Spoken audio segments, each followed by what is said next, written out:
Welcome to the Turd Nerds. We are the functional gastroenterology podcast discussing all things poop.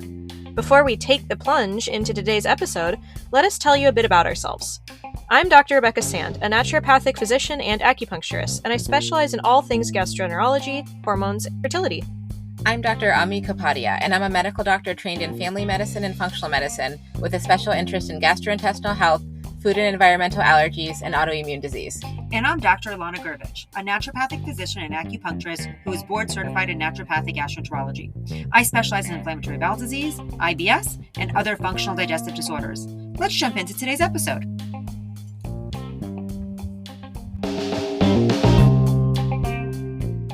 The following discussion is for educational purposes only and not intended to diagnose or treat any diseases or conditions. Please consult your doctor before incorporating any of this information into your care. The information presented on this podcast is not medical advice.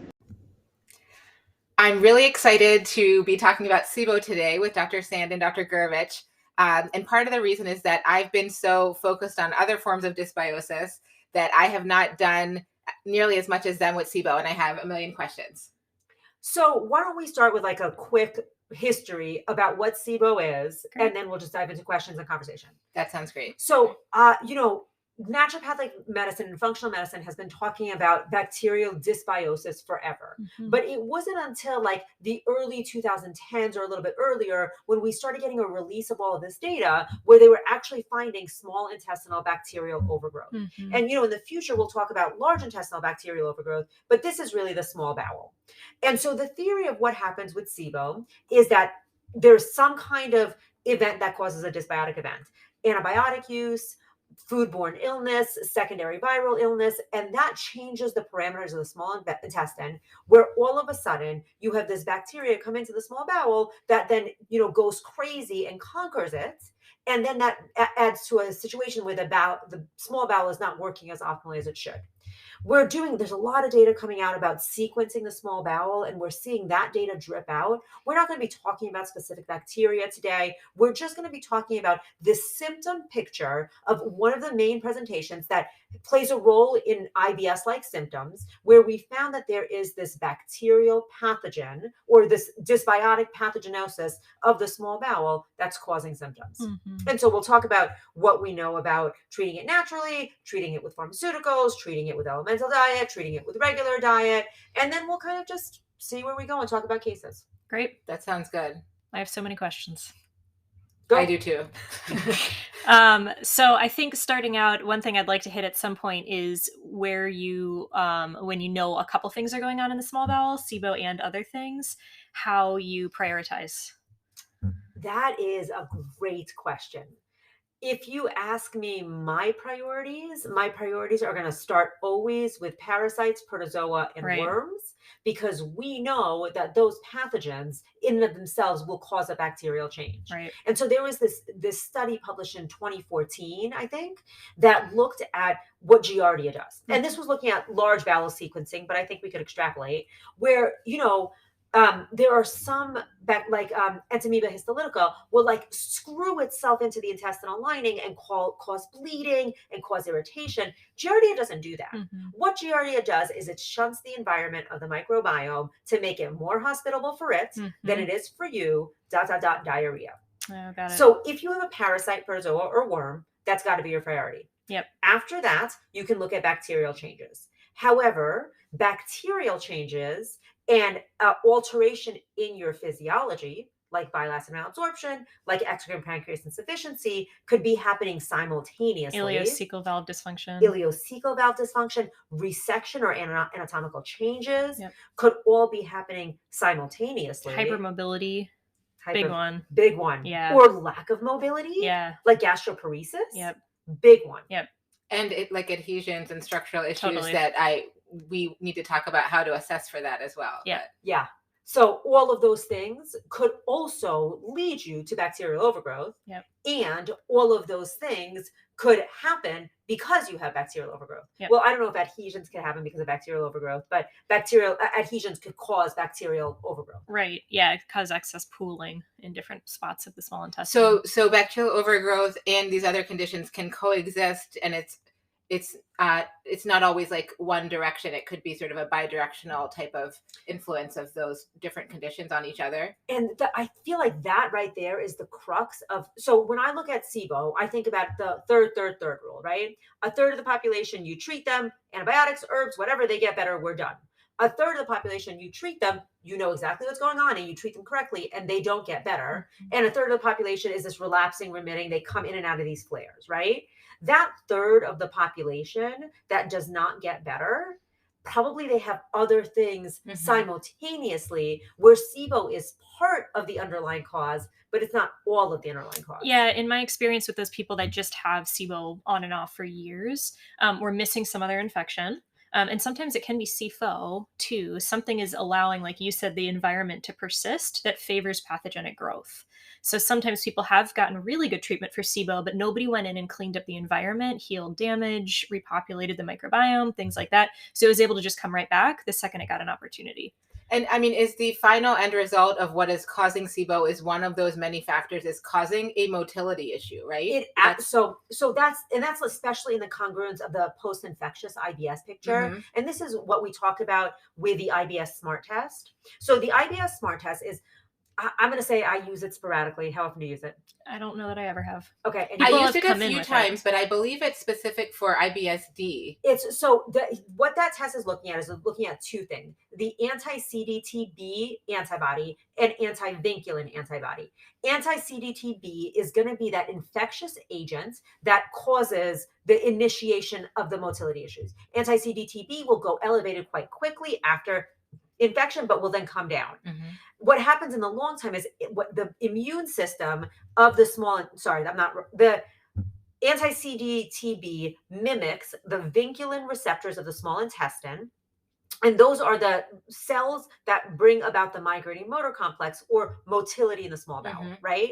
So what will happen is if you have this post-infectious autoimmune like IBS, that anti-vinculin antibody will go high.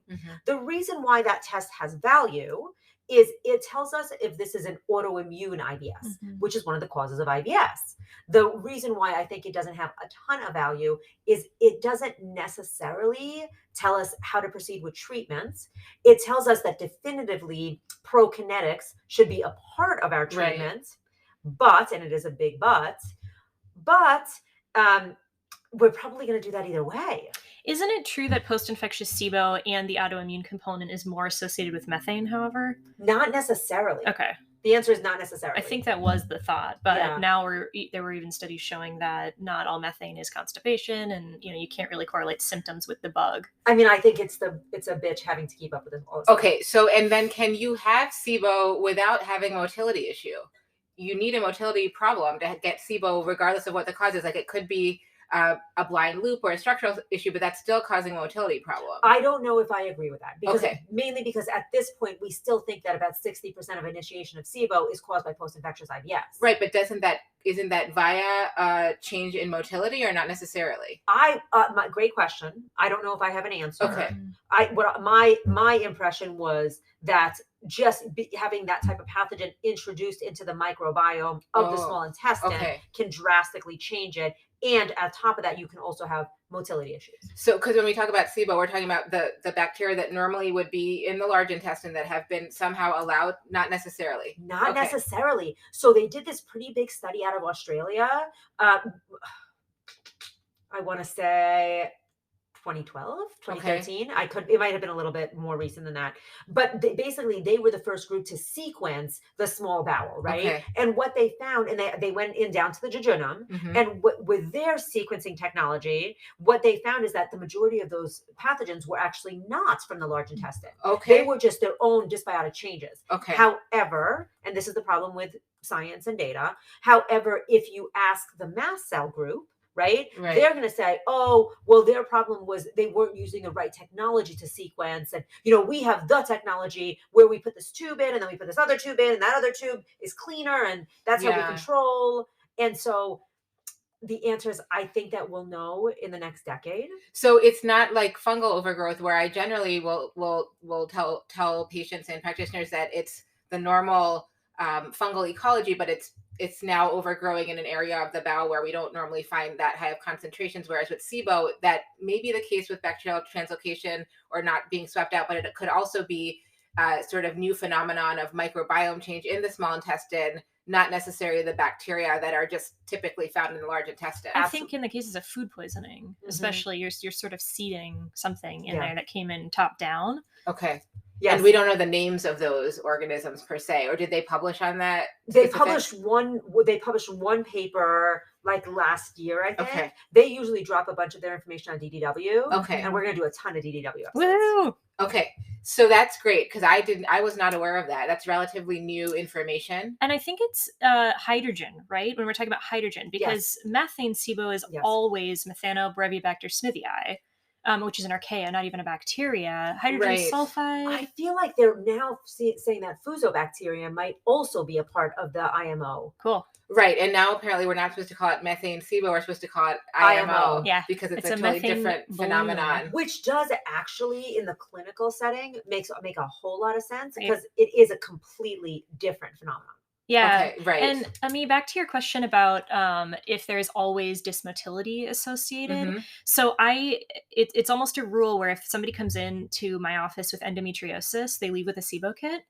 And I would say maybe half of the people who come in with endometriosis have bowel symptoms, but all of them except one patient so far has positive SIBO. Okay, can I tell a story today? Because I need to make a comment as well. With I have this incredible woman who's an endometriosis patient, one of my favorite patients. She's been with me a long time. She located back east, and I was just on a phone call with her, and she was saying that she found this gastroenterologist that happens to be very, very popular in the endo community. Great. And he was saying that he sees, like, maybe not ubiquitously, but almost ubiquitously, gastroparesis with endometriosis. Interesting. Like, he's like, almost all endo patients have gastroparesis, which fits your exact theory. Yeah, and I wonder. Well, it's borrowed in part from Stephanie Hayes.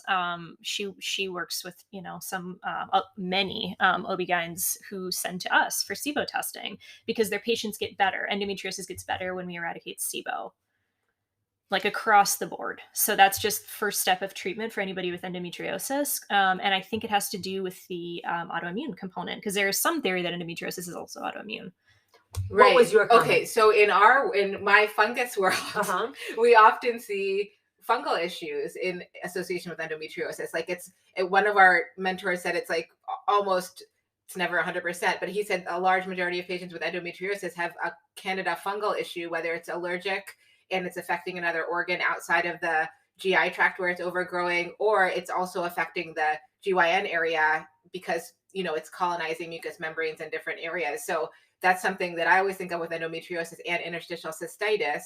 And just clinically, I found most patients with interstitial cystitis, it's like a polymicrobial issue in that area and in the gut, just as we probably will find with endometriosis connections as well. Right. So good tip. So Rebecca, anyone with endometriosis, probably check out SIBO and start working on that before sending them for surgery. Before sending them for surgery? I think it depends on where their disease is and how severe symptoms are.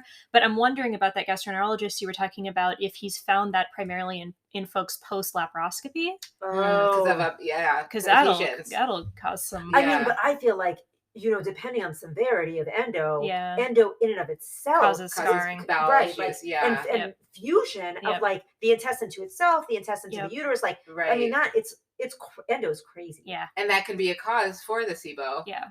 And that could be a cause. So that's the trick with SIBO. I think bringing us back to SIBO, even though endo is really interesting. Yeah. Bringing us back to SIBO, it really is this. Sometimes it's the chicken. Sometimes it's the egg. Sometimes you're like, is it the chicken or the egg? Right. Yeah, and we're going to get better traction just addressing all of it. Yeah. So you might as well. All right. Sounds good. So when you're exploring, so this, I guess typically it's the 1/3 that's not getting better, that's more challenging to treat. How are you exploring potential structural issues? Are you using your own abdominal exam? Are you sending them to a specialist? Can you tell us a little bit more about that? Yeah, I have a lot of thoughts on that. So I do my abdominal therapy and visceral manipulation on folks, and almost all of my folks that aren't getting better, we start there, assuming there's some sort of mechanical issue going on, whether it's internal scarring from whatever, surgeries, or, a lot of people hold tension. And in my experience, a lot of male-bodied folks that aren't getting better with SIBO, it's a lot of tension in their abdomen. And if I do just a basic abdominal exam on them, wow, it's hard, like intense guarding, especially if there's a bloating component. So just using hands to mechanically get in there and move things through, teaching them an aspect of being able to do that on themselves if they're bloated, basic spinal twists, yoga poses. I don't know if you've seen those videos on how to release gas from an infant. We're going to record you doing all of this. Okay, well, I don't do that, but Yeah. but sort of like moving the hips around for an infant to try to get them to release gas, do that on yourself. But engage your core while you're doing it, because I don't think enough of us move our abdomen enough. We all sit and stand, and at best we'll like jog in a straight line. Mm-hmm. And we're meant to be more dynamic than that, especially for people where things are getting stuck. So I find huge success, even just with constipation, in moving things through with my hands. Great. And we'll record some videos on some self-help tips for that at some point. Yeah. Is there particular yoga poses that you found helpful, or not necessarily? Any of the spinal twists that are more passive. And then, if it isn't causing pain, you can do some of the more active ones that engage your core.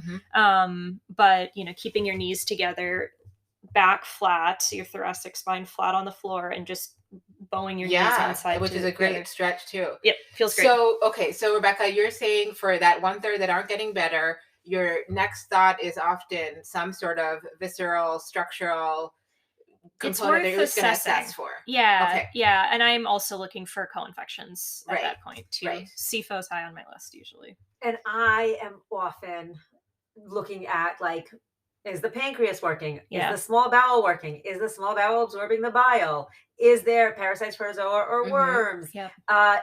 Is there inflammatory bowel disease? Right. You know what I mean? Like, so I will often, I'm going to be completely forthright. I hate body work. I find it exhausting, and I have weak fingers, and they hate to push it. I took one massage class in school, and I dropped it halfway through because I was miserable. Yeah. So I'm kind of the opposite. Yeah. I feel like I have to disclose that I ignore the visceral part. Mm-hmm. I will really send people over to visceral, and they will often get better, but I usually don't think about it until they're really stalled. Right. You And explore all other options. I'll explore what's I tend to do that doing. too, Yeah. because I don't have that skill set. So I'll see patients that have already been tested and treated for SIBO, and they still have symptoms. So that's when I'll also look for the other forms of dysbiosis. And then I know we've talked about the bile acid malabsorption. We'll talk about the EPI as well to look for concurrently. As far as what else could be going on. What else did you mention, Alana? Anything else? Parasites, protozoa, worms. Other dysbiosis. And, then you start looking at, once you stall out there, then you start looking at, other conditions. Right. MCAS. MCAS for sure. Yeah. And mast cell activation back syndrome. to hypermobility. I think that's another pitch for body work. All of those folks, I don't know how, because they pool. They have Literally. saggy connective tissue, and they'll pool things through, and without some kind of compression, mechanical movement, compression, whatever we can do to kind of help support their structures, moving things through, they're just going to keep getting it. Yep. And I said, the patients that I've seen that have already been to really good practitioners who really just treat SIBO sometimes even, very resistant cases. Sometimes they do have tick-borne infection or environmental exposure that's affecting the motility through sort of poisoning of the nerves in some ways, And we didn't even talk about small cell neuropathies. Okay, can you give us some? Not as good as a lot of other people, but basically, because I'm a neural therapist, right? And my training is injecting one of my trainings is injecting the nervous system. I always think about you've got the central nervous system, which is huge, right? Mm-hmm. And then that central nervous system, once it crawls out of the spine, it's those same nerves, right? But then now it's the peripheral nervous system, and that nervous system goes from the spine to the organs, to the skin, back to the organs, back to the CNS, back to the brain, right? But those nerves get thinner and thinner and smaller and more fine. And it kind of almost looks like lace, like there's so little. And if you've got a chronic inflammatory condition, then you can have this friability of the nerves that are distal, that are, innervating the organs and innervating the skin. Right. And then that friability of those nerves means that circuit of going from the inside to the outside to the inside is broken, and the nervous system is not sensing things. And so small fiber neuropathies absolutely will cause a presentation of SIBO because it is not allowing the motility that should naturally be there to occur. Okay. But but they're hard to work with, and they're a lot more in these hypervisceral or chronic disease patients. Yeah. Okay. And then let's talk about, I think probably most practitioners know about testing, but I just have a few questions about your thoughts on, some people they definitely think we should test before treating and test after treating so that we can determine if symptoms improve or don't improve. Is SIBO still a piece of the puzzle or not, for sure? And then there's other practitioners, we didn't used to have a breath test. So when I did my residency, the head of our integrative medicine center, I remember him treating patients for SIBO. We would just do empiric trials of botanicals usually. So I think generally most people at this point are in the camp of like, we should test, we should probably use a lactulose breath test. There's some false positives. Thoughts? Yeah, I think we both have a lot of thoughts on this one. I'm reluctant to treat empirically unless there's a history. So if somebody always has methane positive SIBO, they're presenting like methane positive SIBO, it's come back, and I'm pretty sure. The problem with treating empirically is you got to know what type of SIBO you have. So the three that we know, the methane, hydrogen, hydrogen sulfide, are treated very differently. And if we are talking about herbal therapies, people who have hydrogen sulfide SIBO are actually going to get worse with the herbs that we would use for the other two types. And that is because they contain sulfur. Okay, so you're talking about the berberine and neem. Yep. Both can make Berberine patients specifically. with berberine specifically. Yep. Okay. So that's a good tip if someone gets worse with berberine. Yes, but it's not a good enough tip to take to the bank. I tried to take it to the bank a couple of times. No, I'm not being funny. I think that Rebecca came up with it when we were working together, and I tried to take it to the bank, and it's not always that reliable. And you're talking about essentially testing for hydrogen sulfide with an intolerance to berberine. And also, remember, these are diarrhea patients, and both of them present with diarrhea. Yeah. So it doesn't mean necessarily that if they react to berberine, their diarrhea is going to get worse. You're talking about sulfur. You're talking about hydrogen sulfide versus, you said both hydrogen versus hydrogen sulfide. Gotcha. Yeah. That being said, I find the majority of my patients either feel really a lot better on berberine or don't have any change. So I think it could be helpful if they get worse to think of. I mean, it's just not across the board. And I've had patients that have been on berberine for a long time and tested positive with hydrogen sulfide. Okay. Would they have maybe felt a little bit better if they went on the berberine? I don't know, but it wasn't bad enough they couldn't tolerate it. Okay. But let's even back up an inch before then. Okay. We've got if we're going to do a breath test, which I have to say I'm with Rebecca, like I fall under, yes, I think we should test. For me, what I always tell patients is I don't have the comfort or luxury of these massive trials, right? I have the comfort of a ton of anecdotal information, a ton, Chinese medicine, 3,500 years? Yeah. But I don't have the comfort of a clinical trial, which is required in today's age of medicine. So it's very helpful for me to have a map. Mm-hmm. And that SIBO test is the map. So then we have these two choices, glucose or lactulose, right? I will also say that my bias is I was trained by the people out of the mass school. That's the group of SIBO people I follow. That's the North American Academy of Gastroenterology, I think. And they recommend the lactulose breath test. Had I came out of the American Gastroenterology Association or that other group, they recommend glucose. Mm-hmm. Everybody's fighting. They are a lot more into the weeds than I am. So I'm just going to do the thing that I do, which is, well, I've always done it this way, so I'm going to keep doing it this way. And if somebody can give me data that tells me that it's not as good, I'll change my mind. But what do you think is the false positive rate of a lactulose breath test? Somebody knows that number, but it's not me. Do you? No, I don't. It's probably, if we were guessing, I would think it's relatively low, like less than 20%. But we have to disclose that we're guessing. We're guessing. Mm-hmm. I'm completely guessing. Yeah. Because the glucose test will have more false negatives. Yeah, absolutely. Right? So we're erring on the side of catching more, knowing that we're going to be potentially misdiagnosing some people or overcalling it. Yes. And I do also, if we're going to be honest, I think that's happening. Yeah. I do too. Like I definitely think, especially in the functional medicine world, I think we're probably overdiagnosing. Although the treatments are relatively benign, which Right. I'll talk about. So when someone who's been symptomatic for a long time, most of our patients would prefer we err on the side of giving it a trial rather than missing the diagnosis. And there's somewhat broad spectrum, especially if we're using herbs. Right. So we could be addressing other things too. There is a cost prohibition with the herbs for sure. There is sometimes a cost prohibition with the drugs also. Depends on your insurance. Yep. I have one more testing question. When is the methane spot test helpful for you? I question that it ever is. Okay. But I still use it on occasion. Yeah. Okay. Let me give you my spiel on methane spots. Methane does its own thing, right? So with the hydrogen part of the SIBO breath, the lactulose breath test, you're doing the diet for the hydrogen, right? For the bacteria. The 20 to 48 hour restrictive prep diet. Right. You're not doing it for methane. So you can easily have methanes that baseline at like a 40, right? No diet, it doesn't matter. So then people are like, well, let's just test this methane spot. Yeah. Let's do a spot. Let's see if our treatment's done. Which is coming in and just breathing into a series of tubes without provocation. We don't give lactulose. You have to be fasting for 12 hours, but no prep diet. And you breathe like 3 times in 30 minutes or 4 times in 30 minutes, something like that. Yep. And so you're making the guesstimate that that's an effective way to see if methane has been eradicated. Okay. I feel like it doesn't always fit the symptom picture that it doesn't, but neither does SIBO. The full breath test itself. Right. I actually find quite a bit of utility with it. Great. Most of mine are negative following treatment, and it fits the picture too. And the way it kind of guides me, the way I use the methane spot test is I do treatment. And then midway through phase 2, which is really about getting small intestine back up and working, maybe using those prokinetics, adding in meal spacing, things like that. Midway through phase 2, I want them feeling 80% better. If they're not 80% better, then I do a methane spot, assuming they have methane dominant SIBO. And if the methane is gone, then I'll say, well, okay, we're missing something. And that's when I'll, consider a GI map. Other co-infection CFO is on my list then too. If it is, then I'm like, okay, I think we should move on to gut repair and see if that kind of takes care of the rest of the symptoms. Okay. Or if methane is present, we got to go back to the drawing board and keep treating.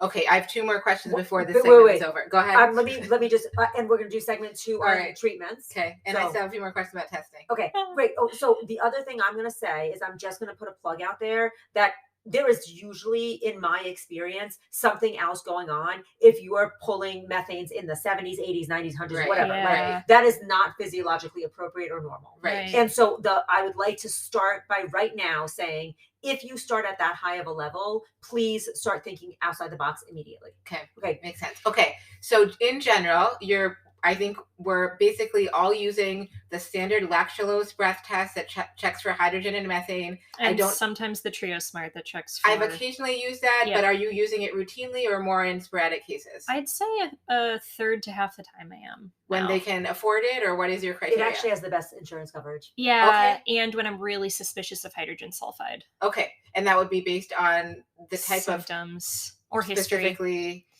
this type of smell. No, let's do that next time. We'll do that next time. One more thing that I think is useful about running the test is the symptom crossover, and I know you know this, between CFO and SIBO is high, like up to 60%. So it helps me determine, are we dealing with CFO or SIBO? And that was before, I learned all of the great ways of diagnosing CFO from you, but I would kind of use a negative SIBO breath test as like, odds are you're probably CFO. That's a great point. Last question before the segment is over. So I just ordered another SIBO test last week because I've been ordering it more because of both of you. And my poor patient, she uses magnesium for constipation. And do you really have to stay off it for 7 days? No, I mean, I don't.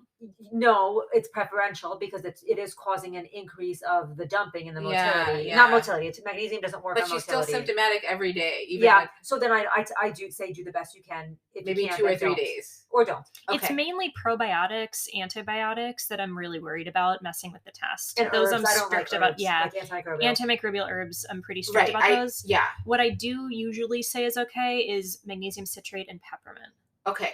So then, because she would much prefer that. So, yeah, okay. And that's really just symptoms to get them through. Oh, and PPIs. PPIs are another big questionable. They can change the test. Yeah. Okay. I don't know. So laxatives really, because magnesium is a laxative, as we've talked about. So really, if they need it and they're still symptomatic every day, it's probably okay. Just err on the side of like minimizing usage as best you can. Yep. Yes. Best you Okay, can. great. Okay, let's recap. So, Okay, that was a lot. yeah, Okay. what did you learn? Okay, so I learned that I'm generally on the right track, even with my